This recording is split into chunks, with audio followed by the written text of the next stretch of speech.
This is to all those who've been listening to old-time radio that I've been podcasting for 12 years. It's time for you to purchase the old-time radio collection now at the lowest prices ever. 500 gigabyte external hard drive chock full of radio shows that we all love. And don't forget the bonuses. Here's my offer. I need everyone who hears my voice to go to oldtimeradiodvd.com to place your order today. With every order, I will include a comprehensive show guide with episode descriptions. Over 1,982 pages. This is truly once-in-a-lifetime deal. Place your order today at oldtimeradiodvd.com. You will be glad you did. Palmolive Soap, your beauty hope, and Luster Cream Shampoo for soft, glamorous, caressable hair bring you Our Miss Brooks, starring Eve Arden.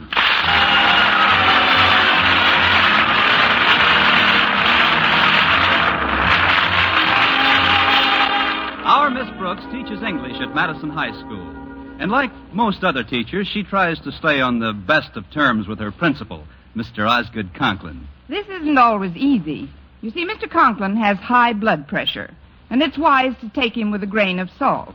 Of course, it's wiser not to take him at all. Anyway, on Thursday, he gave me a little honorary assignment to take care of on my own time, which consisted of a report he had to submit to the school board. I was to rephrase, punctuate, and proofread the 25 pages by morning. And sure enough, I got it all done by morning. In fact, when Mrs. Davis, my landlady, awakened me, I had been sleeping like a baby for over 20 minutes. All upset, dear. What's the trouble? Nightmare? No, daymare. I was up all night with some extra work Mr. Conklin gave me. Oh. Well, I guess you can use the extra money that goes with it. Money? What money? Surely there must be some compensation for working away from the school. Oh, there is, Mrs. Davis. The satisfaction of a job well done, the thrill of helping my colleagues in their time of need, and the gratification that comes with the knowledge that I've assisted my superior officer on the battlefield of life. And you know something else, Mrs. Davis. What, Connie? The next time I work at home, it'll cost him a fin. Well, remember this, dear. Money won't buy back your health and good looks once they've gone. If I were you, I'd flatly refuse to do any extra work at all. Oh, but I can't do that. Mr. Conklin's my principal. That doesn't give him the license to make a beast of burden out of you. Why, for 2 cents, I'd advise you to quit. And if I had 2 cents, I'd take your advice. No, Mrs. Davis, even a beast of burden has to earn oat money.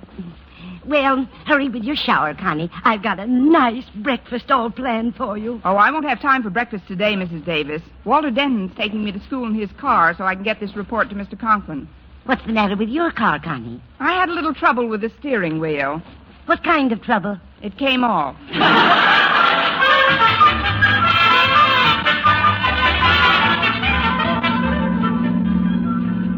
It's nice of you to give me this lift today, Walter. And I'd like to compliment you on your promptness, too. You were right on time. Oh, punctuality's a mania with me, Miss Brooks.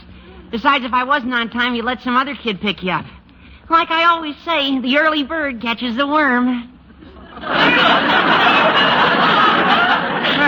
like I always say to the other worms, let's get some men and go fishing. Confidentially, Miss Brooks, you look like you could use a little help. You seem bushed. Frankly, I think you're work-happy, Miss Brooks. Work-happy? Yeah. What did you do last night after you got home from school? I worked on a report for Mr. Conklin. Aha, I knew it. Mr. Conklin shouldn't give you extra things to do. Why don't you tell him about it, Walter? Oh, I'm not kidding, Miss Brooks. If you let him, Mr. Conklin will make a beast of burden out of you. You gotta put your foot down. I may put all 4 of them down. But I've been reading in the papers that there's quite a shortage of good teachers. You don't have to tow-cow to anybody. I don't have to what, Walter? Tow-cow. It's Chinese slang for polishing the apple. Well, Walter, I don't tow-cow to Mr. Conklin. It's just that he's my principal, and Excuse me, Miss Brooks, but he's only your principal at school. After hours, he's just... before I quote what I'm going to quote, I'd like to make a prior statement. Proceed. Well, any remark I make now is merely something I overheard in my daily contact with other members of the student body and does not necessarily reflect the opinion of the repeating eavesdropper. Well, repeat away, eavesdropper. I've heard sundry other pupils refer to Mr. Conklin as... like I said, Miss Brooks, this isn't necessarily my opinion of him. You've made that very clear, Walter. Good. Well, some of the kids have spoken of Mr. Conklin as... After all, I go with his daughter, Harriet, you know. Yes, I know. It might not be the right thing to do, to talk about my father-in-law. Walter, you're not married yet. Well, that's right, too. Well, I've heard him called it... Gee, I wouldn't want Harriet to know about this. My lips are sealed, Walter. Now go on. Okay. Now, Mr. Conklin, in the eyes of some of the undergraduates at this high school, is nothing but a... Gosh, if I was Harriet's father and he was going to marry Harriet, I wouldn't want him to go repeating things about me. Then again, he'd probably be the first one to do it. Sure he would. So I'll tell. Tell. A kid in the cafeteria called Mr. Conklin a big inflated bag of ego. There, I said it. Give that boy a new Nash and a pair of pajamas to drive it in. You won't ever mention my mentioning this, will you, Miss Brooks? Oh, of course not, Walter. I wouldn't even want anyone to hear me thinking it. Mr. Conklin may be rather a disciplinarian, but he does have quite a job on his hands, too. Running a high school these days is difficult work.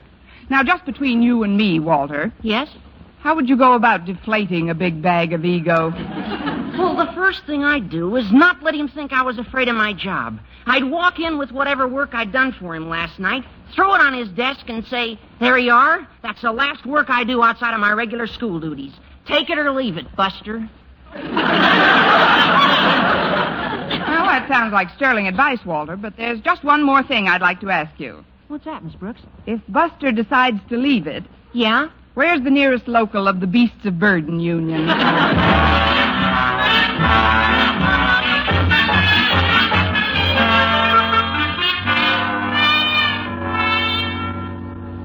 Now then, Harriet, I want the furniture in this office to be absolutely glistening. But, Daddy, it's as neat as a pin now. Harriet Conklin, when your father and principal asks you to polish something, grab a dust rag, girl. Why, Daddy? Because Mr. Jason Brill, the principal of Clay City High School, is paying me a visit. You know how sarcastic and critical he can be.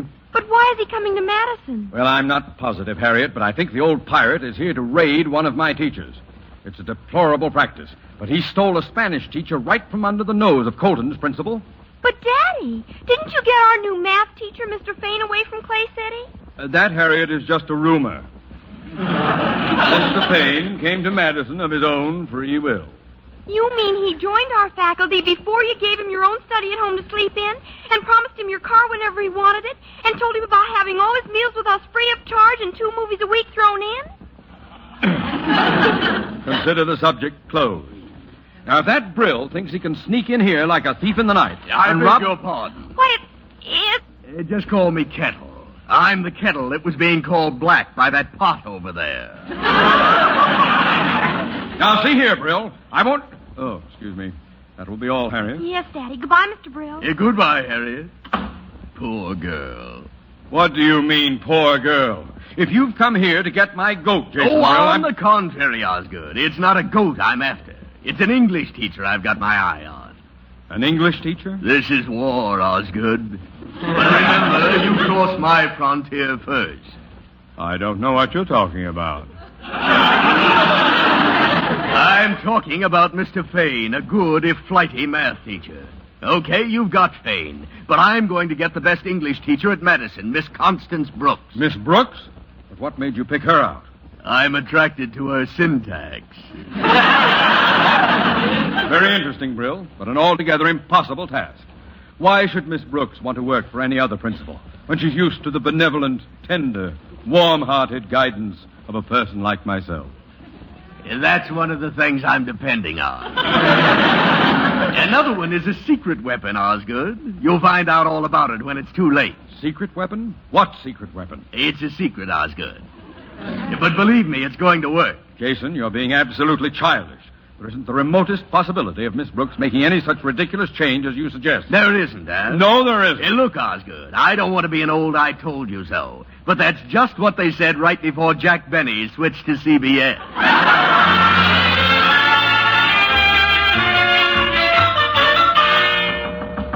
Come in. There you are, Mr. Conklin. That's the last work I do outside of my regular duties. Miss Brooks. That's it. Take it or leave it, Buster. I mean, sir. They've gotten to her. Come here, Miss Brooks. Sit down by my desk, if you please. What? Oh, but I've got a class soon, Mr. Conklin. That can wait. You've been working too hard lately, Miss Brooks. I have? That is, sure I have. I don't like it, you hear? I don't like it one bit. You don't? We here at Madison don't want our teachers to overwork. After all, you're an educator, a person of intellect and perception, not a beast of burden? Exactly. Look about you, Miss Brooks. The walls of this office. That picture hanging there of Madison's first principal, Yoda Critch. He certainly was. There's more to a school than the people in it. There's tradition. A tradition of loyalty and industry, good fellowship and cooperation, but mostly loyalty. Why, when I think of our school song, it brings a lump to my throat.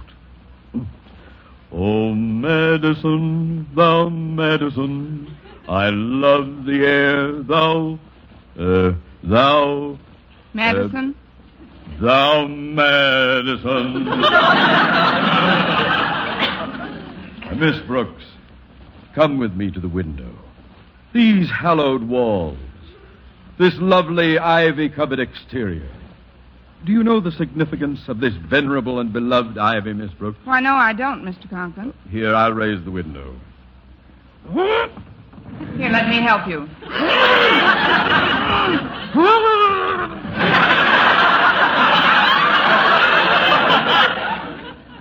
It's caught in that scummy ivy.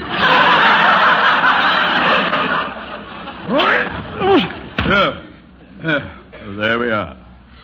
Now look, Miss Brooks. Look at this beautiful campus. As far as the eye can see, green grass. Now, there's one thing I want you to do before you do anything else. No. What? No, I won't do it. Won't do what? I absolutely refuse to mow that lawn.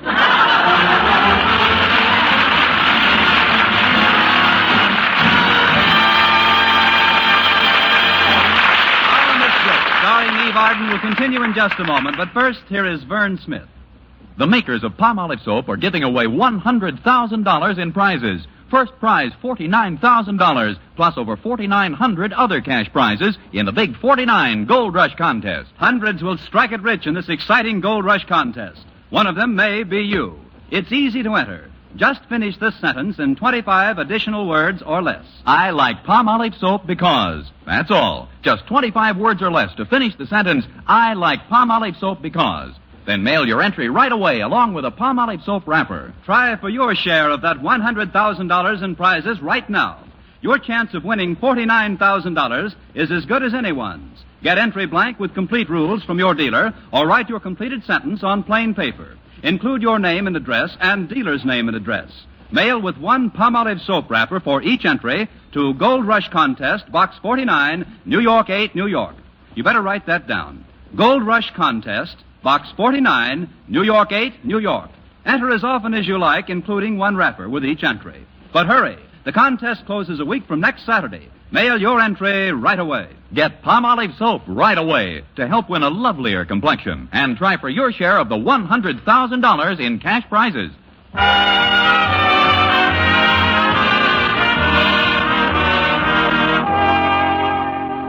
Well, Mr. Conklin not only canceled all extracurricular work for me, but as we stood by the window looking across the campus, he actually bent over backwards to be courteous and sweet. Of course, he didn't bend over quite far enough. But it was a surprise to see him acting so human. Although I couldn't understand the reason for this unaccustomed solicitude, I didn't let it spoil my appetite. When lunch period arrived, I was in the school cafeteria with our bashful biologist, Mr. Philip Boynton. Here we are. You sit right down, Miss Brooks. Oh, thanks. Have you got everything? Modesty forbids a direct answer. Oh, you mean on my tray? Yes, I'm all set, Mr. Boynton. Oh, good. How do you like what they're serving in the cafeteria these days, Miss Brooks? Well, it'll never replace food, but it's improving. It isn't what you eat in a place that's important anyway. It's with whom. What's with whom? With whom you eat with. Whom? Or as I once heard another English teacher say, what's with you? Oh, you're teasing me again, Miss Brooks, but I'm getting kind of used to it. I catch on much faster now than I used to, don't you think? Oh, yes, you're really gone, Mr. Boynton. Not till I finish my meatballs.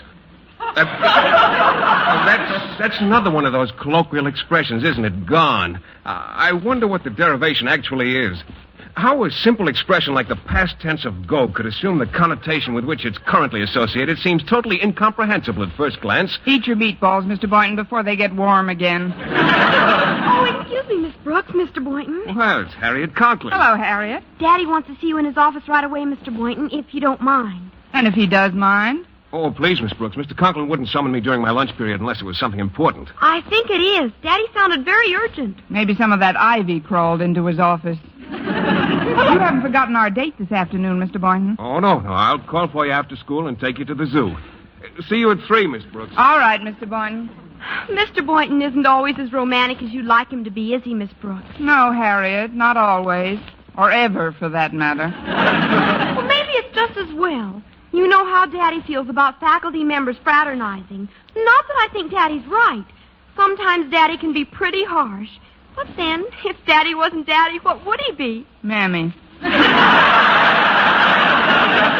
don't know, Harriet. I'm going up to the steam table and get some lunch, Miss Brooks. Can I bring you anything? No, thanks. Run along, Harriet. Okay, Miss Brooks. Poor Miss Brooks. She chases after Mr. Boynton just like Walter Denton runs after me. Oh, I beg your pardon. Why, it's Mr. Brill. Oh, hello, Harriet. This is Mr. Hastings. Harvey, this is Osgood Conklin's daughter, Harriet. How do you do, my dear? It's always a pleasure to meet a member of Madison's undergraduate body, especially such a charming and lovely one as yourself. Why, thank you, Mr. Hastings. Golly. Mr. Hastings and I were just talking, Harriet. We'll excuse you if you want to get to the steam table. Huh? Oh, yes, Mr. Brill. Will I see you again, Mr. Hastings? No, I would consider that a very fortuitous circumstance indeed, Harriet. You would? Golly, I'll hurry with my tray and come back in a minute. You'd better not walk backwards, Harriet, or you'll...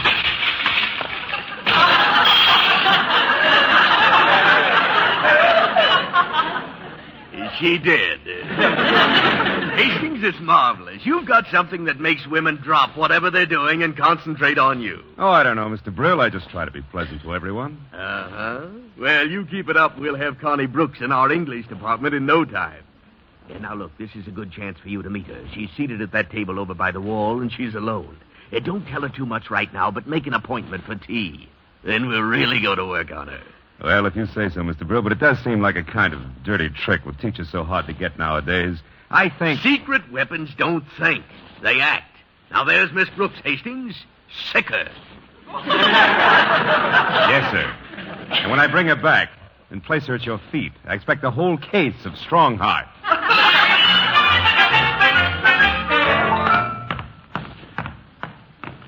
Oh, I beg your pardon, Miss Brooks, but may I introduce myself? What? Yes, I suppose.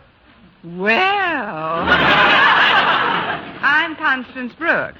Yes, I know. My name is Hastings, Harvey Hastings. Are these chairs occupied? Just the one I'm sitting in. Oh, then you help yourself, please. Thank you. I'm not going to be in town very long, Miss Brooks, and I'll have to move rapidly, so may I take you home after school? That's a little too rapidly. Just who are you, Mr. Hastings? Well, I'm a sort of a friend of Mr. Conklin's. He has? I dropped over today with Mr. Brill. Oh, the principal of Clay City High. What are you doing here, slumming? That must be the famous Brooks wit I've heard so much about. You can stop now. I have. Seriously, Miss Brooks, I think that your undergraduate body is wonderful. Mr. Hastings. No. The kids. Oh, the kids. Great bunch. Your faculty's nice, too. Yes, I still have them all. Oh, the teachers. Miss Brooks, there's one thing I just can't understand. How does a youthful, intelligent, lovely-looking person like yourself happened to be lunching alone. I beg your pardon. Didn't you hear what I said, Miss Brooks? You lost me after youthful. No, really, I just can't figure it out. All by yourself in this big cafeteria. Oh, a thing like this could never happen at Clay City. Oh, thank you, Mr. Hastings. Miss Brooks, I'm writing a book on the teaching of English in our high schools, and I'd certainly like to include an interview with Madison's outstanding authority on the subject. Oh, an interview. Well, I did have a date this afternoon, but... Shall we say tea for two at 4? Well, I guess so, but there's something I can't help thinking. Oh, what's that, Miss Brooks? Tea for 2 at 4 will mean zoo for 1 at 3.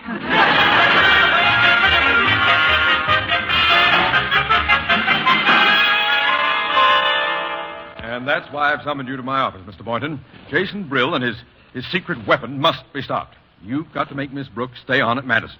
But why me, Mr. Conklin? You know how timid I am. Well, you've got to get over it, boy. You like Miss Brooks, don't you? Oh, yes, sir, but what about your stand on fraternization? I've reversed it as of now. Look, Boynton, all you have to do is act the way you really feel. Or better yet, the way you've seen other people act. What do you mean, Mr. Conklin? Well, you've seen leading men on the screen, haven't you? Humphrey Bogart in Knock on Any Door, Errol Flynn in Don Juan. No, sir, I haven't seen those. Oh, well, what's the last movie you did see? The last movie I saw was called, I believe it was called Aerosmith. I don't go to movies much, Mr. Conklin. You see, I'm more of a radio fan. I listen to those mystery programs a lot. Mystery programs, eh? Well, that's just as good. According to my wife and daughter, those private detective fellows are as attractive as any of the movie stars. Now, why don't you act like one of them when Miss Brooks comes around? Me? Act like a private eye? Certainly. From what I hear, most of them merely sit behind a desk until some beautiful girl comes in. Then they open the drawer, take a big drink, and then they say, "Come on, babe, we're going on a caper." Whatever that is. Well, I won't take no for an answer, Boynton. You've got to do it. Well, Mr. Conklin... It's for Madison, boy. Tell me that you'll try, Boynton. That's all I ask. All right, Mr. Conklin. I'll try.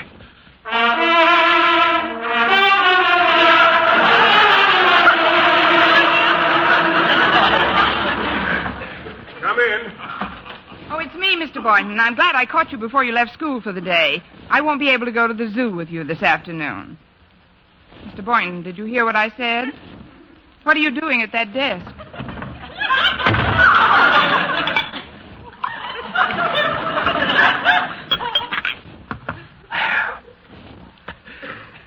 Park the frame, baby. Stash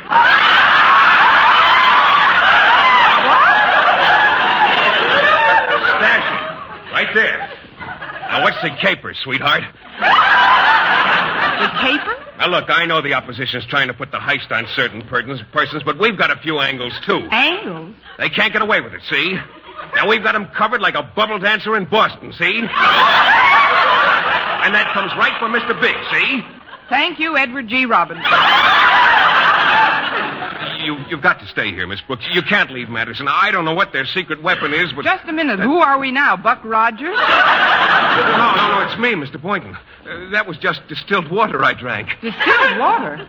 I don't know what Mr. Brill's planning, but don't you... Then perhaps I'd better explain it myself. You'll excuse us, I know. The door was open. I believe you've met Mr. Hastings, Miss Brooks. Oh, yes, I have. This is Mr. Boynton, Mr. Hastings. How do you do? Hello. We've got to get back to Clay City a little earlier than I'd planned, Miss Brooks, so I'm afraid your interview will have to be postponed. However, I'm sure that we can take up just where we left off when we are all together in Clay City, huh? Clay City? Yes, as you know, a good teacher is always in demand, Miss Brooks. Brill, you teacher snatcher. What has he told you, Miss Brooks? Don't listen to him. Don't listen to anybody. Well, that isn't hard. Nobody's saying anything. What is all this anyway? Well, Mr. Hastings here is head of the English department at Clay City, Miss Brooks. Aha! Then he's your secret weapon, huh? Well, if you want to put it that way, actually, I'm a very simple man. Yes, you are, in a jet-propelled sort of way. Now, see here, Brill. I won't have... You can't do it. I'll have you... Oh, stop puffing, Osgood. You've come to a station. What do you say, Miss Brooks? Would you like to transfer to Clay City? Transfer? Well, come to think of it, I have been overworking lately. I might consider a transfer at that. Oh, you can't, Miss Brooks. Oh, why can't she? Have you got some extra chores she can do without pay? How about it, Mr. Conklin? Any more extra work? No, Miss Brooks, none at all. It's very pleasant at Clay City, Miss Brooks. Say you'll come. Say you won't. Which is it, Miss Brooks? Well, it's quite a problem. But now I'd like to ask a question, Mr. Brill. If I were a biology teacher, would you want me to come to Clay City? A biology teacher? Well, frankly, no. There's no opening for a biology teacher. That's all I wanted to know. Good day, gentlemen. I'm remaining at Madison. Well, we tried. Come on, Hastings. Goodbye, Miss Brooks. Good for you, Miss Brooks. Old Madison, the Madison. As old as Thomas Addison. Oh, hallowed halls. Oh, basketball. How short the day. How short the pay. When we've gray hair at Madison, we'll still be there at Madison. Hello, Clay City.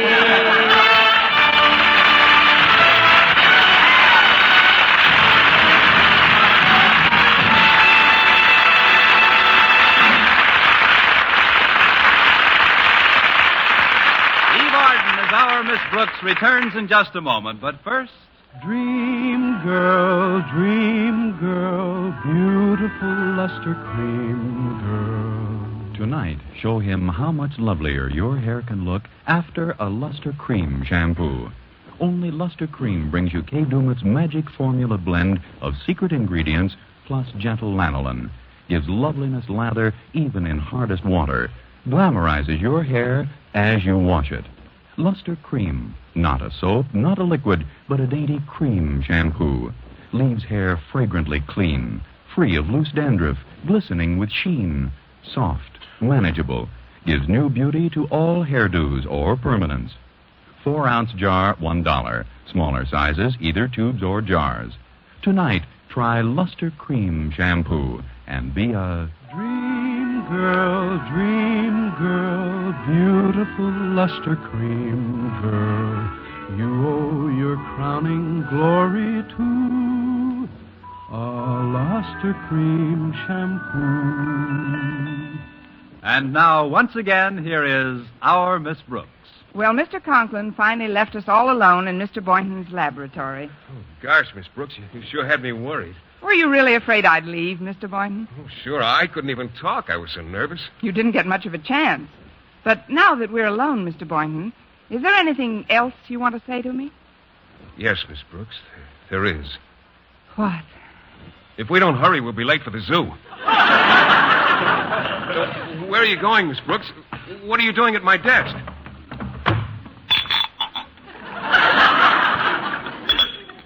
Park the frame, baby. You're in for the caper of your life.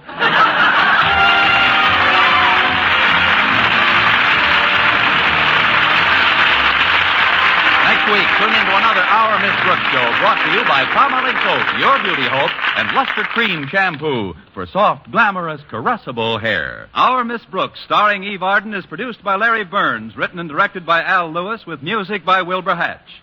Mr. Boynton is played by Jeff Chandler. Mr. Conklin by Gail Gordon. Others in tonight's cast were Jane Morgan, Dick Crenna, Gloria McMillan, Gerald Moore, and Frank Nelson.